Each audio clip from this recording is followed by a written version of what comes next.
A number of headlines coming out of this event, I think the most significant of which the president is declaring a state of emergency here in the U.S. He said that it immediately unleashes or makes available $50 billion to states. A couple other headlines here. President reiterating or stating rather for the first time 1.4 million tests should be available next week for coronavirus, 5 million by the end of the month.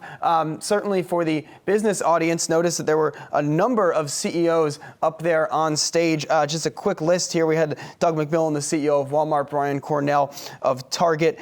We had Walgreens CEO, Quest Diagnostics, Roche, Signify Health, LabCorp, CVS. That is not an exhaustive list of the executives that were up there. A couple other headlines here.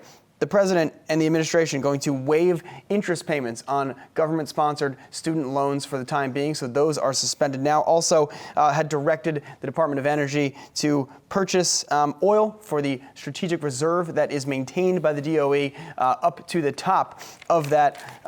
And we could keep going through here, but it's time for tape of the day. As the president was speaking, we also had the market finish off just an incredible rally here, taking the stage with the Dow up about 800 points and a 1,900 point gain when all was said and done on the Dow. I was here on the desk with Emily McCormick and Brian Sozzi through the duration of this press conference. And I mean, there's a lot to chew on here, Emily. I guess I would just go to you with what stands out, because that was just from the prepared remarks that I read off, and certainly extra news made during the Q&A, and I think a question now on how the market will receive that news through the weekend. Obviously, the end of today's session, we saw a lot of enthusiasm for those comments. Right. So going into the news conference, we were up about 4% on the S&P 500, and we really saw that leg higher when Trump rolled out these very targeted stimulus measures. So that was waiving interest on all student loans held by federal government agencies, and then, of course, saying that they would be purchasing large quantities of crude oil for storage in the U.S. Strategic Reserve. So,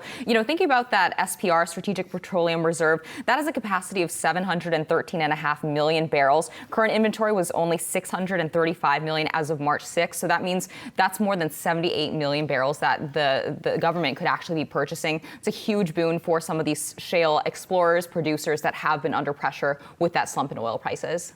For me, I think the intangible, and there's an intangible thing here, especially with a market very much on just jittery market.